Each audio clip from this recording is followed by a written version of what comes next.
Yo, let's get it. Yo, let's go, let's get it. Live from the mic with the vibes explicit. Hosted by Buddy, the legend in the game. Laughter, stories, you'll never be the same. Yeah, Buddy, it's that podcast flair where the stars align and we venture to share.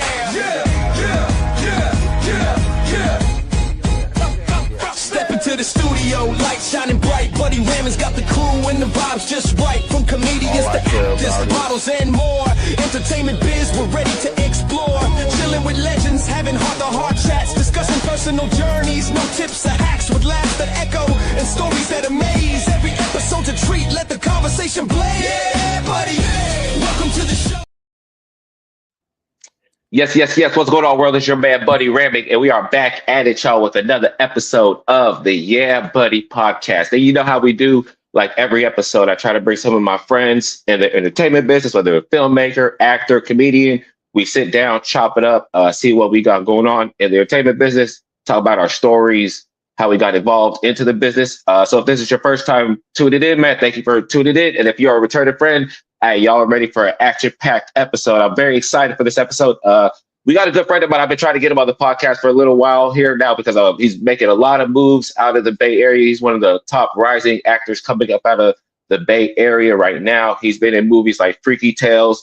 He's got a movie called Dreams coming up. He was just at Sundance for a movie called Josephine and a whole bunch of other things he's got going on. So right now, y'all, I want y'all to make it live for my good friend, Mr. Sedrick Cabrera in the building, man. How you doing, Sedrick? Hey, buddy, what's going on? How's everybody doing? Chilling, man. Good, man. Glad to finally have you on the podcast, man. Oh, me too. I know that we've been trying to make this happen for a good little second, and I'm glad that our schedules finally lined up, and that you were like, yo, we got to actually put this down on paper before we leave tonight's event. yeah. Because that was at the Actors Awards. How'd you feel about the Actors Awards? I the party and all that stuff. Yeah. No, I mean, we had a really wonderful event up here with the NorCal local, and everybody was dressed to the nines, which was really, really nice. It was cool to see everybody dressed up. The new venue that we had was actually really incredible. My one gripe, and I already told folks, was I was just we needed a little water container for people that didn't want to have any alcohol on that particular I don't want to be standing in line to go get a glass of water, but other than that, it was awesome. The food is great. The people were incredible. It was good to chop it up with everybody. And honestly, one of the nice things about this year's was obviously it was open to the public a little bit more, which was kind of nice to have people that were interested in joining the union, that we just kind of embraced them and welcomed them with open arms that had questions, which is great because sometimes it feels like one of those clubs that you can't quite get into, or you don't even know where to go or where to begin. And it was nice to kind of chop it up with a lot of younger folks that were interested in becoming a union member. Yeah, that was definitely one of my favorite things, was just the fact that we kind of we demystified the whole mystery of SAG and the whole exclusivity and stuff like that. It's no, bro, come and party with us. And hopefully that's the vibe. And I thought that was kind of cool because it kind of tied in with them changing the name of the SAG After Awards to the Actors Awards. So that kind of just gave us the opportunity to play off of that and just open it up to everybody, all filmmakers. Absolutely. But no, man, let's get it to you, bro, because you've been having a very busy year, man. Past year, year coming up, super busy, man, super busy. Let's tell people about how you actually got started into acting, because you went to San Jose State University to get your degree. I did, correct. No, I mean, it's been a long journey. I've been doing this for 15 years now. And it basically, it all started at started before San Jose State, but San Jose State is really where my career actually kind of launched. And the reason was just when I first went to San Jose State, I came as a communications major. So that's what I first went in to do. I didn't know what I wanted to do, but I just knew that I could talk and I could talk to people. And that was enough for me to be communications makes sense. And then eventually I ended up taking a theater class. And from there, I just kind of discovered this thing that I had a really a natural like knack for. But aside from that, like I had a big passion for that I had kind of harbored away since I was a child, because I just never thought that that was an avenue or a possibility for someone that looked like me. And once I actually got a chance to really express that and kind of like go for it, I just like never looked back. So I started in theater. I did theater at San Jose State, eventually switching over my major like my sophomore year, and just kind of did a whole bunch of plays. I did, you know, we did a play called like The Swimmer. That was like my first lead. I did To Kill a Mockingbird, Emma by Jane Austen. I did Macbeth, the Scottish play. And eventually crowning it all off with doing Zootsu, like my senior year by Luis Valdez, which is a Chicano theater piece. And it all just kind of came full circle, because when I first started in the department, the very first monologue that I chose to do an audition with was from Zootsu. So to close it out with that show and having the lead was just like, you know, it was like the cherry on top of like an incredible like collegiate career that just kind of really was like the springboard into like what I'm living now. That's what they did want to ask is, what were some of the things that you could take away, looking back now, having the college degree and then having the stage work, you know, that how that has now impacted you being able to have a career. Yeah, I mean, you know, I think that they all go, you know, they all go hand in hand. You know what I mean? Like we're craftsmen, like we are craftsmen, women, crafts people. But what we do is a craft. And I think that a lot of times, like when people see just like the lights in the show, like everybody thinks it's like, oh, like you just show up and kind of like have a blast. And especially like with like the rise of like things just kind of going viral, like you can just kind of sort of like hop on your phone and like for a quick second do a 30-second video, and you know that might connect with like millions of people across the globe, and that's awesome. But in order to do like the full like spec of it, you know what I mean, like you know, creating like films and acting in them and being able to take like, you know, acting in them in the sense that we kind of like take a character and go from beat to beat and like follow this like person's journey, that is like a different medium, you know, versus like living in a life for 30 to like 90 seconds. You know, to live a full-fledged like human being, it's different. But they really like, they set me up for success because, you know, at San Jose State, I just really learned like the discipline of like being an actor, like the discipline of table work, like doing text work, and like really being able to dive into that, doing character study, building characters, like how to craft a character, utilizing your body to its full potential through movement, viewpoints, and understanding soft focus and all these different things that, you know, when you're doing them and you're doing it so repetitive and so consistently that it almost feels like you're like, why are we still doing this? Like, why are we doing this like warm up that we've been doing like all semester long? But it's just really like building in your subconscious to like, now I'm at a point that I don't even think about certain things that I did during those like first years, you know, because they're so like ingrained with me, but I still utilize them all the time. Like one of the ones that I always talk about with you know, my students when I teach theater, that I love to do like soft focus. And so soft focus is obviously like, you know, when you've got something that's like kind of like next to you and you're like sort of feeling it out and you're moving with it. And they would be like, why are we doing this? Like, what does that even matter? And I can't tell you how many times like on sets, like I'll get complimented by DPs that are, you know, kind of following along with like their gear, and I'm walking like it's a tracking shot, and I can feel them like where they're at. So I'm never like walking completely out of frame, where I'm walking at their pace, and they'll come to me and be like in between takes, they'll be like, yo, dude, like you're like freaking awesome at like really like, you know, staying with us. And I'm like, oh yeah. And I didn't think about it, but I was like, oh, that's soft focus. That's like what I was doing when we're on stage and you're in an ensemble and you don't have those like parts that it's like lines, but you're just a part of like this group, this like little, you know, like a trio or like a quintet of like people that are moving around. So just all those like little things, or like I said, like utilizing that table work and all of that stuff that just kind of really comes in handy like as time goes on. And then one thing you had mentioned, not only you're a student, but you're also a teacher as well. Look at your IMDb page. It looks like you do a lot for the community, especially the Chicano community. Just speak a little bit about, because we're going to get into like we're just hyping the people up right now. We're going to get into like all the big things you've done, like the actors and people that you've worked with right now.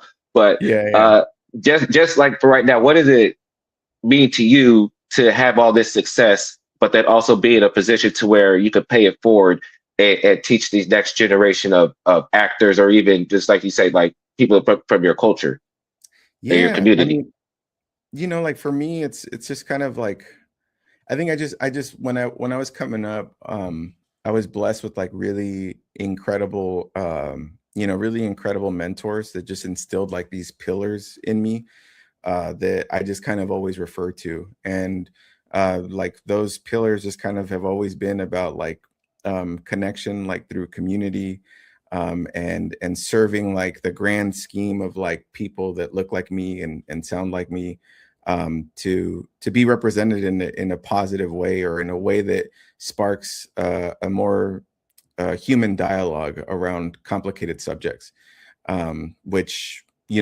if we look at like our work, or like my work, that we will in a little bit, we can talk a little bit more about it.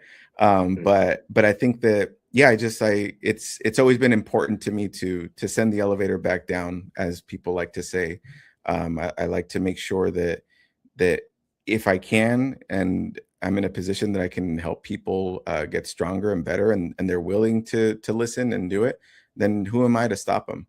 And the reason that that's such a huge thing for me was because, when I was coming up, I know what it's like to feel shunned. I know exactly what it is like to be the eager person that's like asking questions, and people are like, oh, like, why is like the young person like asking questions right now? Like, this is not the moment to like ask questions. And of course, you learn to like read the room a little bit better. Like, there are places that you're like, maybe right now is not the time, like this person's prepping. But at the same time, like, especially like when we're there, like at like mixers, like where we always kind of run into each other, or galas and things like that. Like, I love connecting with people and just kind of understanding where they're at in their journey, and like what their heart looks like. And if there's an opportunity to help them in that way, like then absolutely, So yeah. Nice, man. I appreciate that. Now let's get into some of these projects and these big productions that you've been working on over the past couple of years, because you've done a couple of like national commercials and things like that. But a couple of years ago, when did Freaky Tales film? Was it like 2022?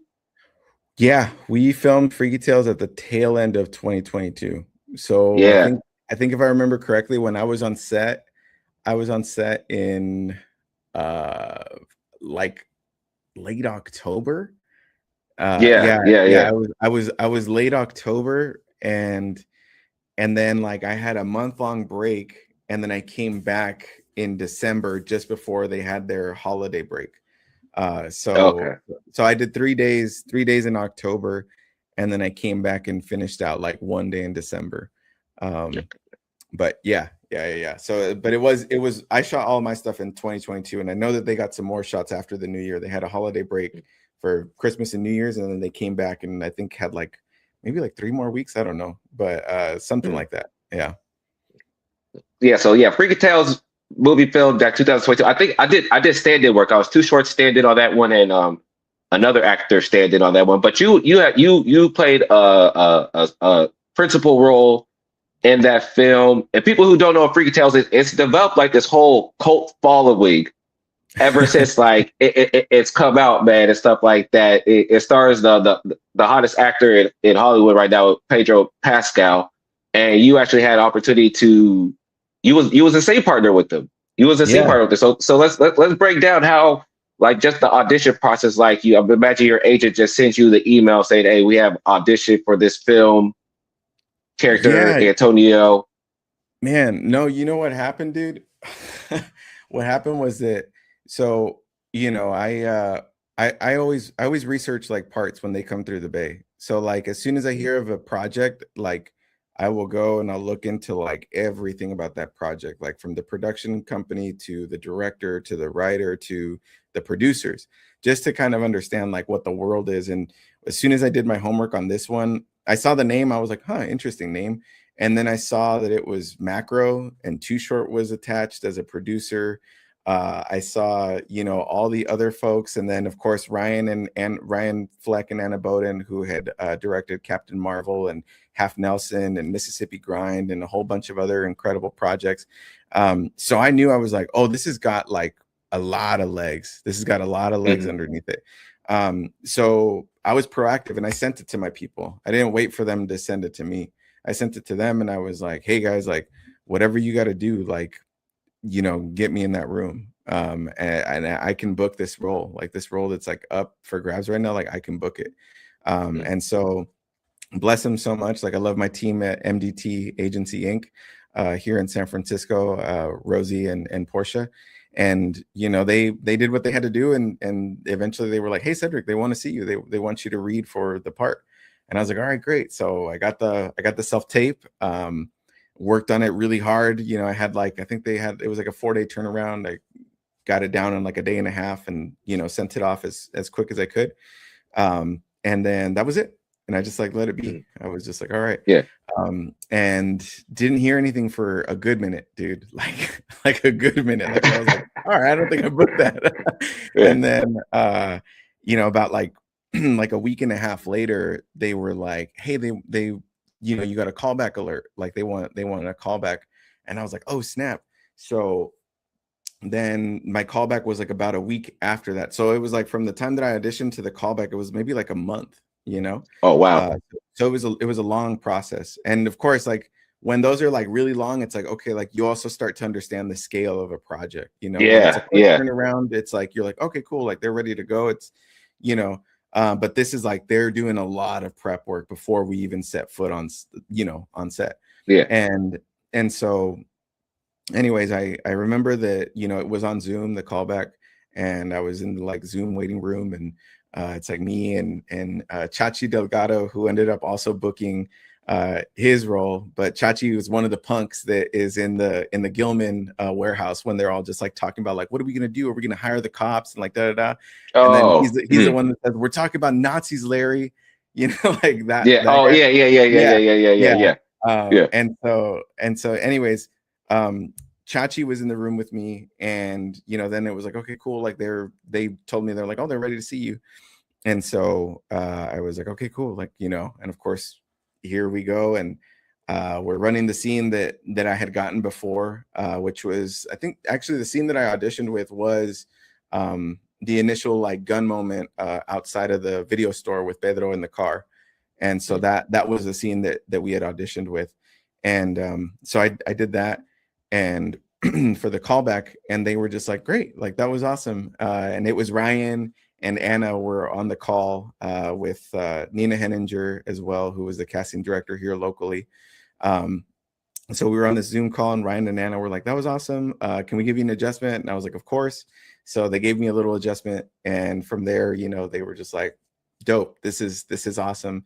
And then they had a strange request is what they called it. They were just like, it's a little bit weird, but if you can do it, like if you can't, totally cool. We just want to try it right now that we have you on the on the call. And I was like, no, of course, what is it? They were like, there's this kind of like supernatural element in the film. It's not really a superhero thing, but it's just like it's weird. It's not like of this world. And when you use it, there's like kind of like this like epic force that comes out of you. And, can you just kind of, if you were to embody that moment, like you're trying to vaporize someone in front of you, like, how would you do it? And so of course, then I did my like whole, like I ended up being in the movie. And then Ryan was like, he's like, that's great. Like, that's it. That's like, funny.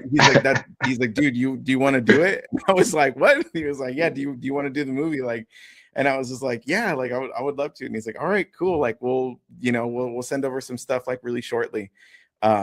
And so that's how I ended up like booking it.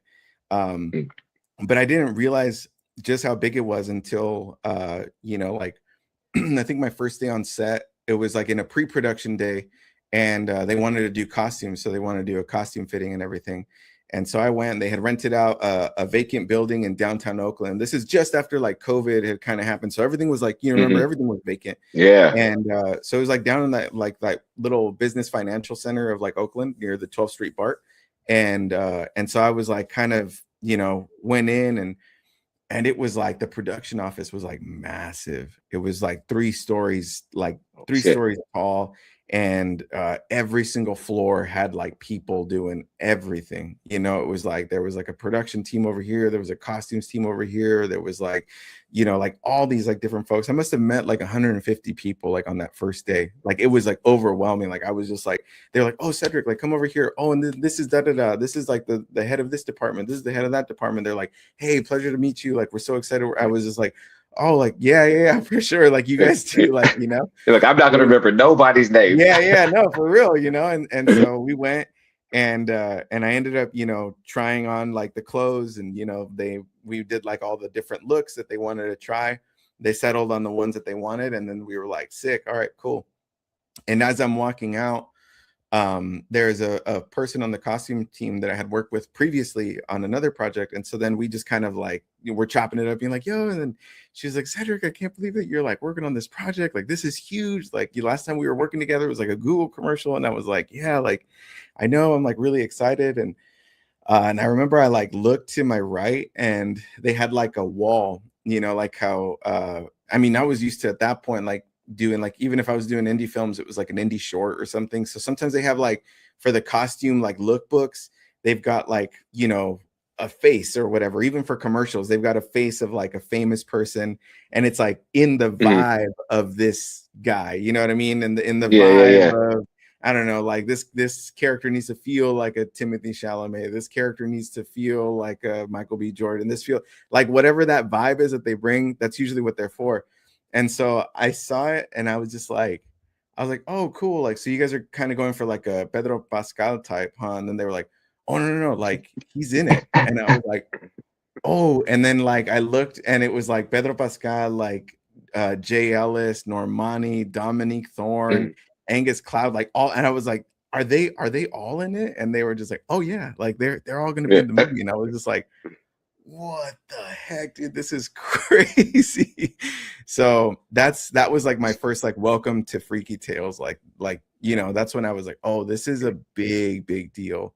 And so that was kind of like, that was the beginning of it. And then of course, when I was actually on set was maybe like about a week later, because it was the pre-production was like a week before, and then I came back like a week later for like my first day of filming, and I just knew Pedro was in it, but I didn't know who he was going to be in it. You know what I mean? Yeah. And then when did you find out that he was?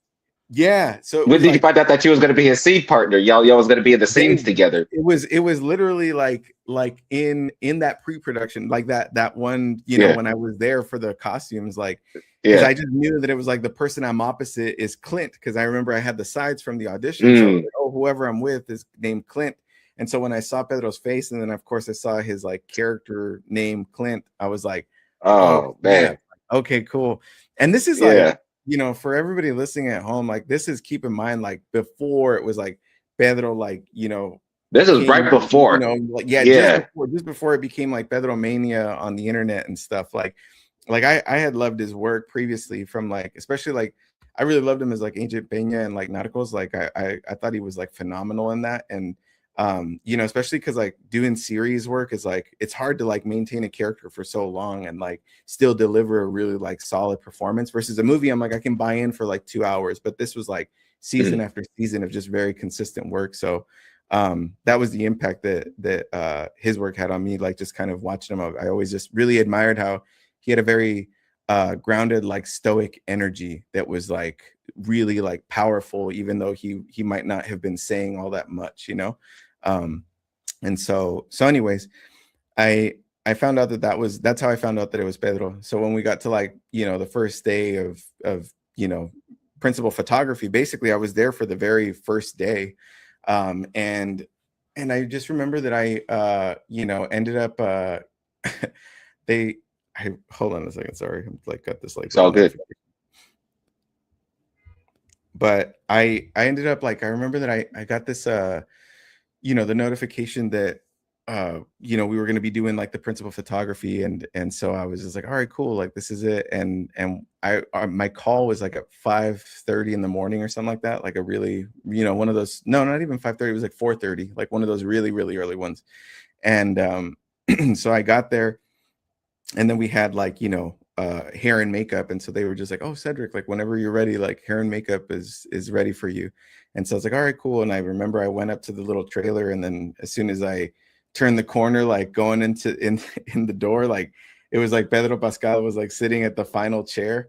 And then they were like, oh, like, you want to come sit over here? And it was like the chair right next to him. And I was just like, oh yeah. So I sat down. It's like freaking 5 a.m, dude. I'm like, what is my life right now? And he was just like, hey, like, good morning, like, how's it going? Like, I'm Pedro. And I was like, what's up, big dog? I was like, I know who you are. Like, I was like, that's what's up, dude. Like, I was like, and he was like, oh, I heard we're gonna be working together. And I was like, you know, something like that. Like, I think so. I think so. So he was really cool and very you know, very welcoming. Obviously, it's like 5 a.m, so we're both like kind of tired, and we're like drinking our coffees and, you know, getting our faces ready. And but then, yeah, no, I mean, once we got going, like, I was there for the very first shot of like principal photography. And you know, it was like in the video store, I remember, and it was like kind of like a sequence where Pedro just kind of sort of is like right there at the front desk. And you know, they joked around after they got that first shot. They're like, all right, everyone, that's a wrap. That's a wrap on Freaky Tales. We're all good here. But it was just like a lot of fun, because I was there for 3 days with them. And it was me and Pedro Pascal and Natalia Dominguez, who played his wife in the film. So like the three of us just got to like really hang out, and Natalia became like one of my closest like little artistic friends from that experience, because we had kind of like run in the same circles of like doing commercials, but we had never worked together directly. And so after that, we were just like super locked in. But yeah, working. Was she from the Bay Area too? She is. She's also from the Bay. She's originally from, don't quote me on it, but I believe that Natalia is originally from EPA, from East Palo Alto. And then but she's based here in San Francisco. And so anywho, yeah, like we shot together and just had a really, really good time. And Pedro was really like sweet and like welcoming, and was just awesome. Like, you know, the craziest part about doing movies like this is like you spend so many like little just moments like waiting together, you know. And so we had moments where it was like, oh, like, and it's not like you're waiting together in like glamorous areas. Like sometimes it's like, oh, we have a makeshift like green room for you in the janitor's closet of this like store or whatever, you know. So we were just kind of kicking it there and talking about life, and you know what he was, you know, working on, and asking about us. And you know, he was like, so what do y'all have next? And at that time it was like I still hadn't booked any of the other stuff that I eventually booked, but I was like, I mean, this is kind of it for me, dog. Like, I don't really have another thing right now. And he was like, oh, he's like, okay. I was like, what about you? And he was like, well, I'm gonna go to, you know, Comic-Con Brazil like after this, and then I come back and I shoot. And I was like, no, yeah, I mean, that would, you know, that's like So but he was really sweet, like super sweet, very, very cool. And then of course, like the culminating moment, like for me, like was just like the honest exchange that we had as like artists, you know, which is always just such a blessing. Like, it doesn't matter what the level is, like that's what makes this craft like you know, live rent free in my heart. It's this like this egoless transaction between like two human beings who like see each other like full-heartedly for like these given seconds in like the cosmos, you know what I mean? And for that split second, you're just like really like locked in with somebody. And I think that with you know, with Pedro, like we really had that, because during like, of course, our really intense, you know, gun sequence and whatnot, like I'm really kind of going for it in this like way that I chose. And then you know, of course, like, you know, you get your key coverage, and then they switch over to like, you know, his key coverage. And so when it was on him, he was like, hey, like, can you give me like one of the ones that you were giving earlier? Can you like just really give it to me like the way you were? And I was like, dude, I was like, hell yeah, for sure. So that was tight, and that was a very great compliment to receive from like an actor that of his caliber and of his experience, like having been doing this for such a long time. was just awesome. And then of course we closed it out by taking pictures together. He was just like, yo, let's take a picture together. And we were like, okay. So we all, took our photos together in front of like the Fox Theater Oakland sign right there, like on Telegraph. And it was an incredible experience, man. Like those first 3 days were like just incredible. And then I just came back after the month-long break to come and film the sequences where I'm in the police precinct. So during like the lineup, so we came in and did that, and that was like an overnight shoot. So that one I came in at like, I think it was like 7 p.m. or something like that was like my call time, and ended up leaving just before like 5 a.m. or something. But yeah. Freaky Tales is one of those cool productions that when they do come to the Bay Area, because like I said, I didn't know the other actress. I didn't know she was from the Bay Area, but yeah, there was a lot of Bay Area actors and actresses that got some sort of like supporting role, or something on that thing to where now they could say like I was in a movie with like Pedro Pascal, Jay Ellis, and all this type of stuff. Absolutely. And you'll see, and like so we could talk about like say later, like with Josephine and with Outer Lands and Dreams, just how much like those opportunities when they do come around, man, just how much they could really catapult your career. Because like I said, you did about 3 or 4 feature films since then, huh? Yeah. I think I'm at 7 now, in total. Holy shit. Yeah. And all with like, I guess, just like with principal roles, I guess, is, with like lines and everything. But I just, the one that started it all for me in that regard was Gone in the Night. The one that I filmed with Winona Ryder. And so I shot that movie in 2021, like fall of 2021, and then it came out in theaters in 2022. So that one was like a short process, like from beginning to end. It was like 9 months, like from when we shot it, then it was at South by Southwest, like the very next, award season, or sorry, like festival circuit, and then it was like in theaters, like that next summer. But yeah, no, I mean, to go back to your question though about these opportunities and how important they are and how special they are and what they mean, it's like yeah, because contrary to popular belief, it's like even though we might have productions that come and all of that, it's like the roles that are up for grabs for people that are actually speaking parts are very slim to none. And if there are, like a lot of times, like especially for like the supporting roles, they're cast out of New York or LA or a quote unquote like bigger market, because that's just the way that, I guess, in producers' minds, that's what the way that they think. If they're investing this money, then they are like, oh, well, I need to make sure that my money is safe, and my money being safe means I'm going to go with someone that lives at the mecca of like what it is that I'm trying to do, even though there might be very qualified folks that are here in the Bay, that's just the mindset that they have. And so that's also why I don't take it very lightly when I book these roles, because I understand what my impact does on the locale, so if I go out there and I do a half-assed job or like a terrible job, then they're like, see, this is why we don't hire local, because that's what we get, but on the contrary, like what's happened with me is that then people are like, oh snap, like this is like what is out here in the Bay, and it's like, yeah, dude, there's like other people too. And so that's kind of like what it is, and I guess like what it means to us here locally in the Bay Area. And then with Freaky Tales, you went to Sundance. You went to Sundance with them, right? Yeah. Sundance. For Freaky Tales, we went to Sundance in 2024. So we were at Sundance 2024 in Park City. And that was my very first time at Sundance, and it was insane because we were the kickoff movie of the festival.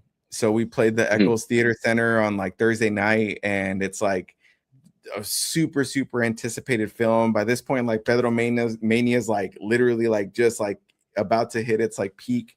It's coming up like the roller coaster. and it was insane. So we had a really, really great time like out there with the project. It was there like on the opening night, Thursday, like I said. And once we, they get like the team, the production team was kind enough to like give us all like one ticket like for the film. And yeah, because it was super sold out like at the Eccles, which is like the biggest venue that Park City had, which is like a 1,200 seat venue. And it was packed, like absolutely packed to the brim. And so we went, I watched it, and it was like me and Natalia, we were kind of together since we were like that was our little group. And then of course, Pedro came through like where they bring all the celebrities through like the side doors.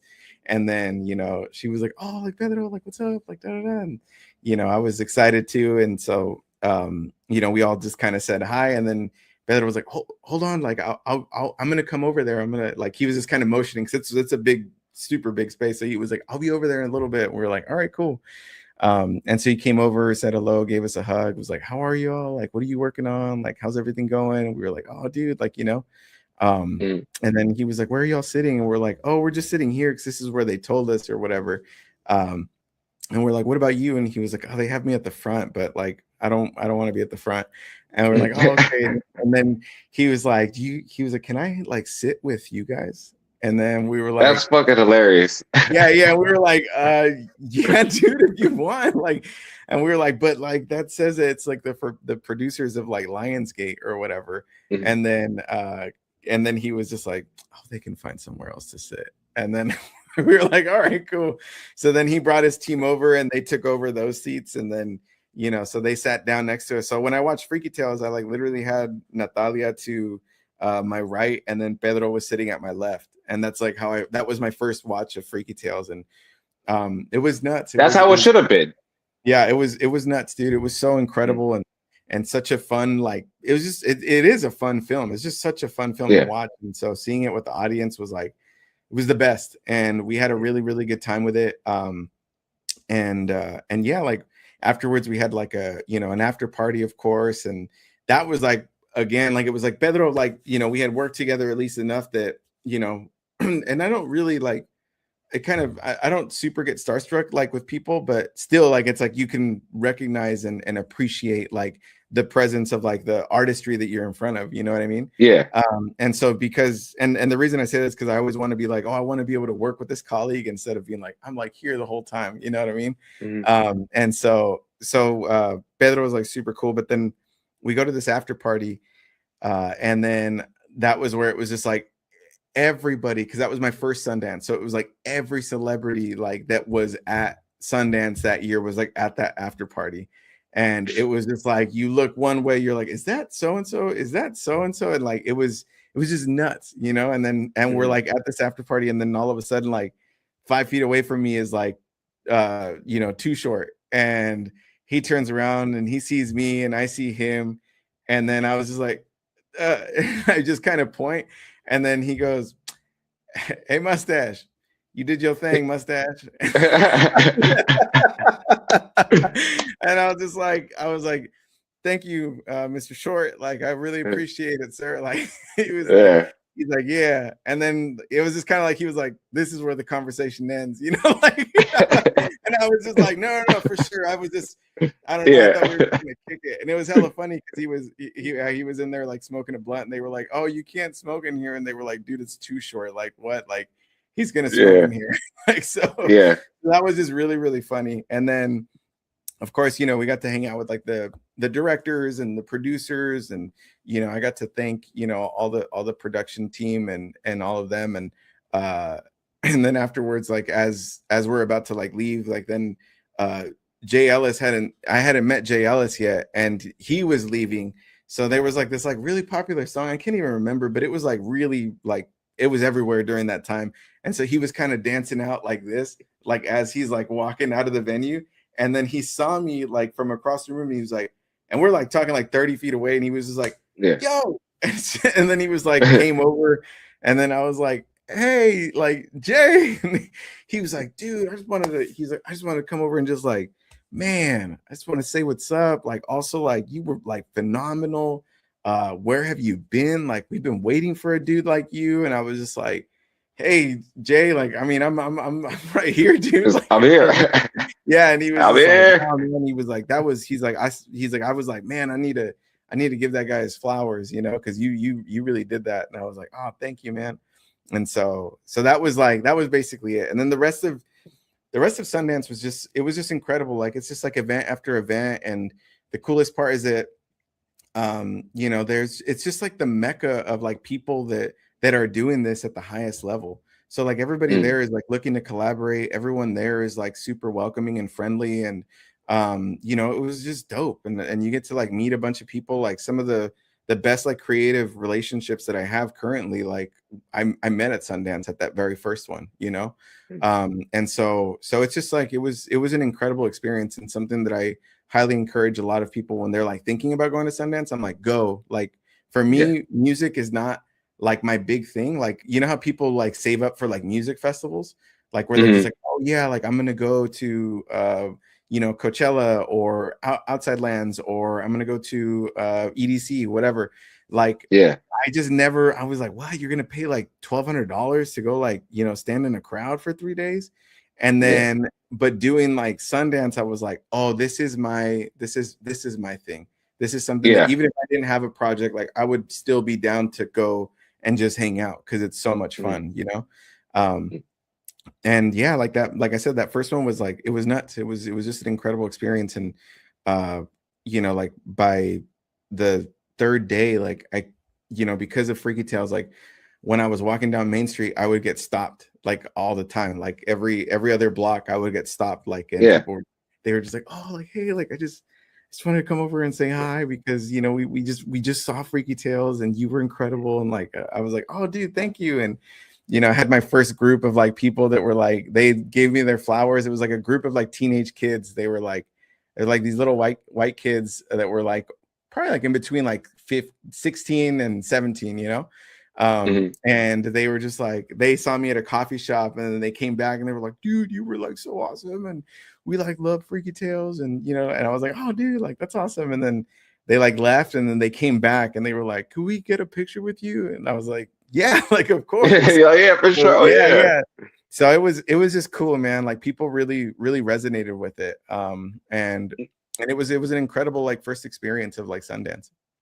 Yeah, Freaky Tales is everybody who I know who's seen that movie was all like, well, this is my movie of the year. Or at least it was always that person's like top 5. Whoever see Freaky Tales, they're like, okay, this movie is my top 5 movie for this year. Yeah. No, yeah. And then speaking of Sundance, you had just went back to Sundance this year, right? But for a different movie. Yes. For Josephine. We can get into this. I don't know how much time we got, how much time I have left with you. But we can get into Josephine, because you just went to Sundance for the second time for this is the second feature film that you're in. Yes. Josephine, movie starring, well, I'll let you get into it, but stars Channing Tatum, a couple other people. Yeah. But same thing. Like, what was the your character, Mr. Diaz? Well, can you talk about who this character is, or anything like that? I can talk a little bit about it. I can't give too much, but essentially, like Mr. Diaz in Josephine, I play the PE teacher for young Josephine at her school.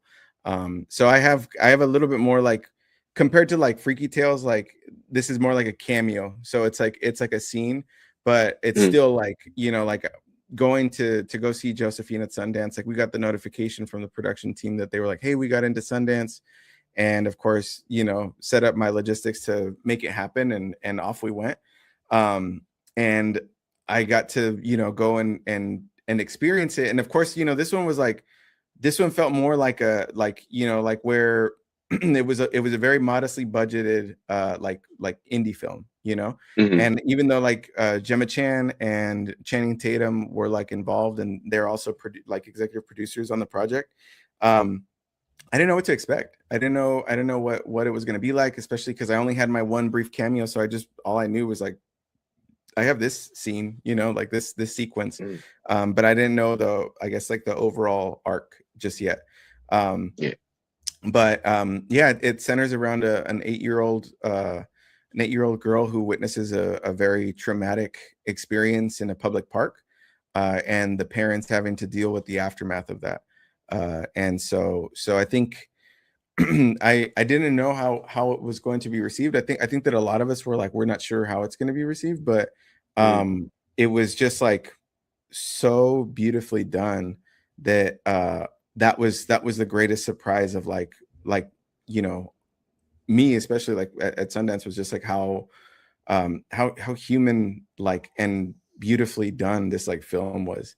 You know, and Beth, like our director, was just like super incredible. Like when y'all get a chance to check it out, like here in the Bay, like when it eventually comes out, it's just so it's so raw, but like not in a really like, I don't know, when it's an intense subject matter like that, it's very easy to just go a little too far with something, or just kind of be like very like in your face. And this is just more like just this like we are living like this life with these people for these like 2 hours, you know. And depending on like where your heart lands, like I think that the most interesting thing is that there's like 3 very distinct perspectives to like watch the film from, you know. And so yeah, I really enjoyed I enjoyed my time working on the project.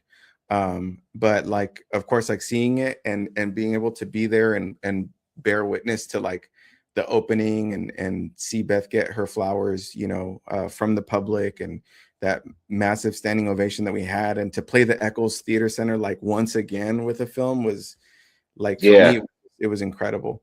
And yeah, like, you know, it was just awesome. And going back to like the Chicano experience, you know, what we were talking about a little bit earlier, and your impact, it's like, you know, what I really loved about it was that in this instant, it was like, even though I'm not playing something that I was like, oh, I say it's a cameo, but still it's like, I'm not this represented like, though. Yeah, but I'm representing this like positive force like in this world, you know what I mean? Like not like in like another light or whatever. Like I love playing both, because both are like, you know, it's the duality of being like human, but it was really nice to be able to do something like that, you know.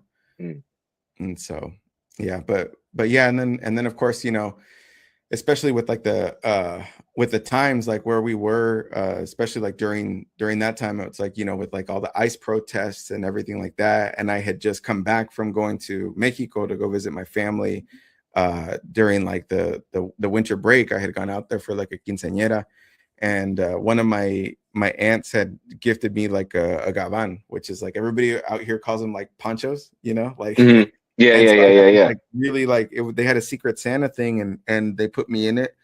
And so one of my aunts one of my tias gave me one, and it was like this gavan that was like leather, and it was like so beautiful, and it had this like, you know, beautiful imagery on it. And I was like, whoa. And then she was like, oh, like in Spanish, but she was like, oh, like you don't like it. And I was like, no, like it's not that I don't like it, it's just like I like I wasn't expecting this, you know. And she was like, oh, like we can change it for you if you want, like we can go get a different one. And I was like, no, like I love it, And I told them, I was like, you know, I was like, the next time you see me like wearing this, like I'm gonna be at the red carpet of Sundance.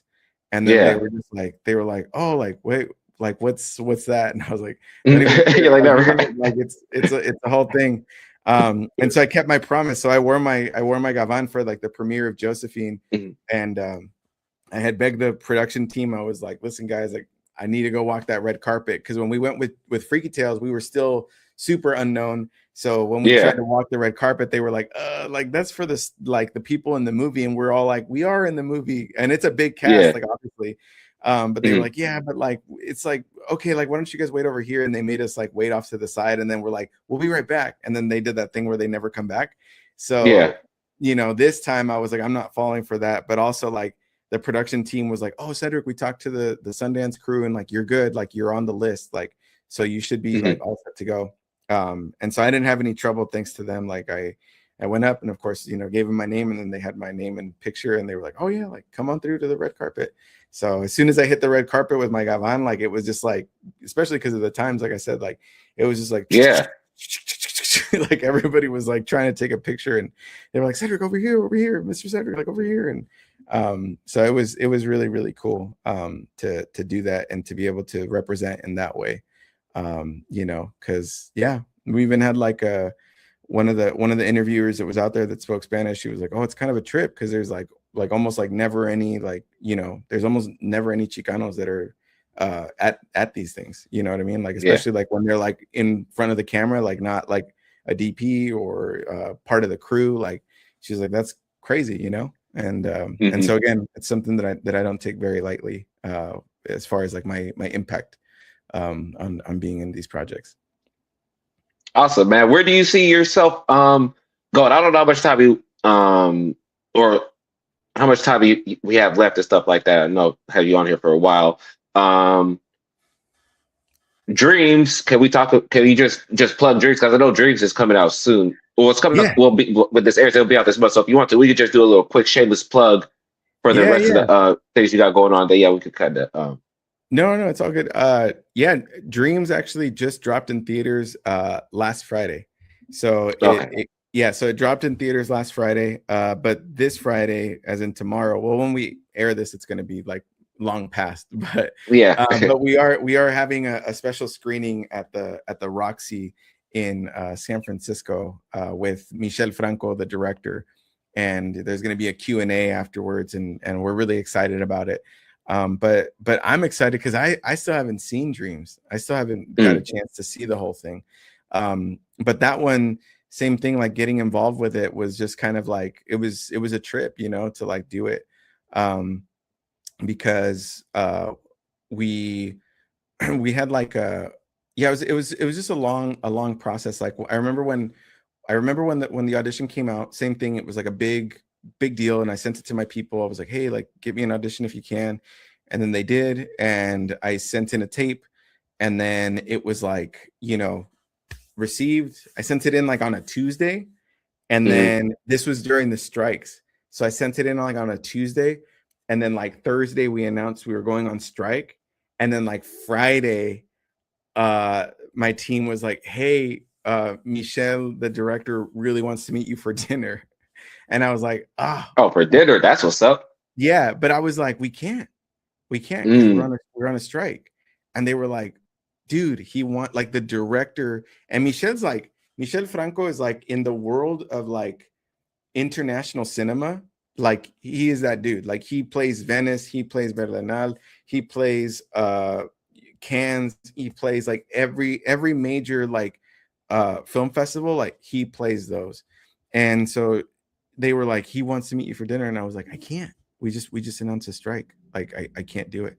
And they were like, Sedrick, like this world-renowned director wants to meet you for dinner. Like you're going to say no? And I was like, yeah, like I have to.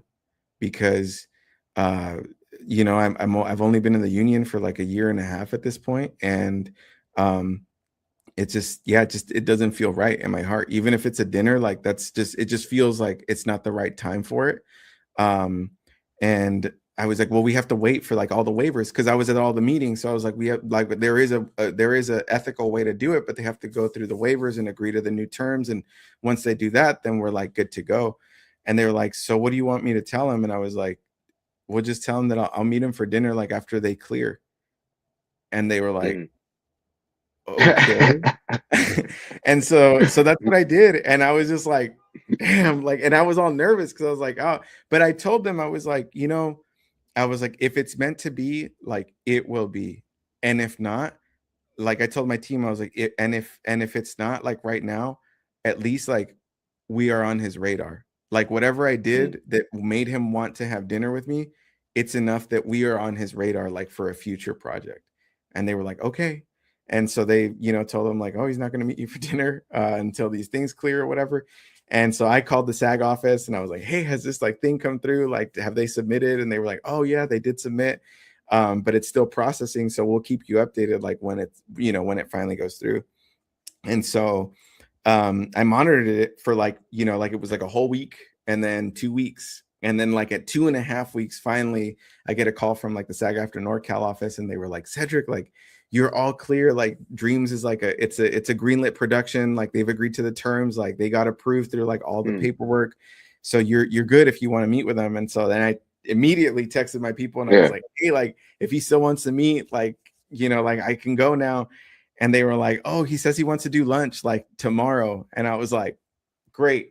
So we went and I got to meet Michelle and Isaac, who is the co-lead in the project. Isaac Hernandez is also like a world-renowned ballet dancer. And so I got to meet the both of them, and we sat down and we had a nice lunch. And the whole time Michelle was talking to me in Spanish. And so I was talking to him in Spanish.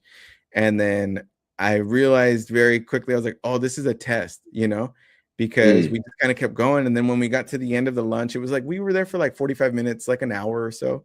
And when we got to the end of the lunch, he just said, of course in Spanish, but he said, Sedrick, I'm really glad that I met you, because I've worked with a lot of like Chicano actors, and a lot of them say that they know Spanish, but then the second that it's something that's not on the page, they don't actually know Spanish.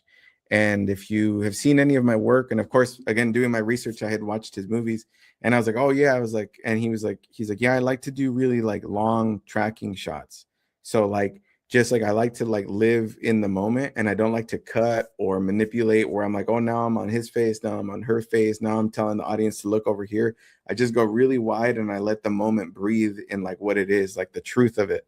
And in order to do that, I need someone that can handle doing it and also not be thrown off if something kind of comes up, like almost to be able to improvise basically in Spanish. Yeah. And he was like, and after having this like dinner with you, like, he's like, you can do it. You can totally do that. Like you're going to be fine. And I was like, oh, thank you. Like Michelle, like, I really appreciate it.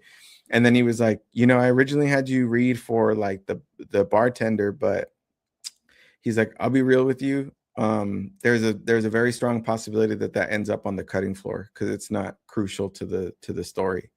He's like, there's another part that I didn't even put out because I didn't think I was going to find my person here, but it's got more lines. And it is crucial to like these two characters that are in this relationship.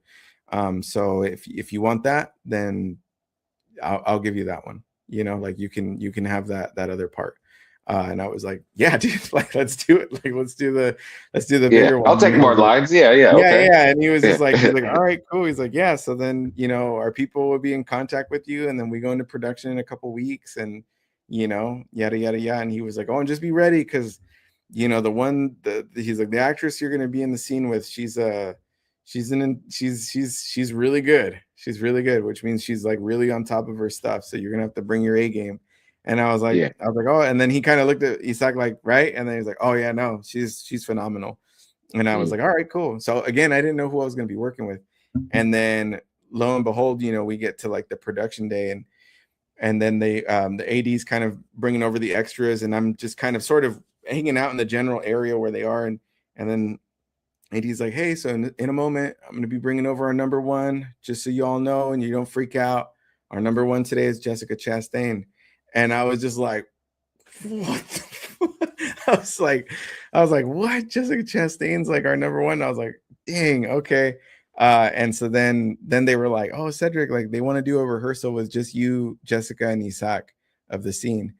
So just come on in when you're ready. And I was like, all right, cool. And so we ran through our sequence in the restaurant, and then we filmed it. And that was a really, really fun experience. And again, like talking about the power of like impact, like when we got done, it's a real restaurant. So like they were getting ready to set up for like their dinner or whatever. So there was like the staff that was like kind of coming into the kitchen, and they were tripping out on me because they were like, and because they were looking at you like, oh shit. They were all Latinos, and they were like, hey bro, like vas a salir en la película? Like are you gonna be in the movie? And then I was like, yeah. And they were just like, oh, they're like, so you're an actor? And I was just like, yeah. And they're like, oh, and they were like, dude, he's an actor. Like they're like, dude, that's so freaking sick. Like in Spanish, but they were just like all hyped. They're like, dude, that's like this, that's so sick. And you're with her, like that's crazy. Like you do this for real, or like like how did you? So it was really, really cool and super fun. And yeah, that one actually played. You know, afterwards it went on to premiere at the Berlinale in Berlin. So the Berlin International Film Festival, it played there back in 2025. So February of 2025 is when it had its premiere. It was well received, and then, you know, it ended up like kind of you know, premiering. Then it released nationwide in Mexico in September of last year. And then now it just released here in the United States. So so we're really excited about, you know, about the project, and of course that inspired me to then go to the Berlinale this year when I went for Josephine, because Josephine got in, and I didn't go with Dreams, and I was like, like, should I go? Should I not? But I also didn't know if I was gonna make the cut or not, and I was like, am I gonna fly halfway across the world to like just be like, oh damn, I didn't make it, you know? Yeah. But no, I ended up making it. I know that for a fact. But you know, like, it was because of that. When Josephine was announced, I was like, I'm going, because I remember because when Dreams was there, Buddy, I was like, I don't know when I'm gonna ever have a movie that plays the Berlinale like again in my life. Yeah. Like I was like, I don't know when I'm ever gonna have a movie that plays this caliber of a festival. And then literally like the next year, like they were like Josephine, and I was like, okay, like, I can't miss that opportunity. Yeah. So I went, and it was just so phenomenal. It was so cool, and I had a blast at that festival, and they really took care of the artist, and it was just like incredible. It was like a grand like Met Gala type like fashion beat, and we had a just such a good time, and I got to meet like the rest of the cast, because that's the other thing about these films is like sometimes people are like, oh, so you got to work with so and so, and I'm like, no, we're in the same movie, but like realistically we never crossed paths because we were on different days or whatever. And everybody's like, you guys must be best friends. And so it was nice to like finally get to a chance to actually meet like Channing and Gemma, and they were really sweet and very welcoming, and we had a really good time in Berlin, and then I got back, and then that's, you know, kind of brought us to where we were when we saw each other. But yeah. Full circle, man. That's crazy, bro. I love hearing your journey, bro. I love seeing the continued success that you're having, man. Like I said, if there's anything else that you want to plug that you have going on, I'm gonna wrap up this episode. But if there's anything else that you want to plug, let the people know that you got going on, man. I'll give you these last few minutes to give them your spill. No, man. I mean, I'm thankful for, you know, you like inviting me on to the podcast. I know that we've been trying to do it for a good minute. I'm thankful to like everybody that takes a moment to like listen to this and just kind of like chop it up with us virtually, and really be able to just continue to build like this like incredible community that we have in the Bay of like creatives and artists and folks that are out there like going for it. And just kind of, I guess my plug in for everybody else is just to remember that like there's others just like you, just as hungry, just as excited and eager to be doing this at the highest level. And I can't wait to work with like all of you. Yes, man. Yes. And don't forget to check out his movies, man. Freaky Tales is streaming right now. Dreams is in theaters right now. Josephine will be out sometime later this year. And I'm pretty sure you got a whole bunch of other projects that's going to be coming out this year too, man. So. Oh, I do have one plug. I just remembered it. Yeah. I just remembered. Because I just got I got the invite this week, and I had forgot about it. But so it's going to be the 1 year anniversary of the release of Freaky Tales on April 4th.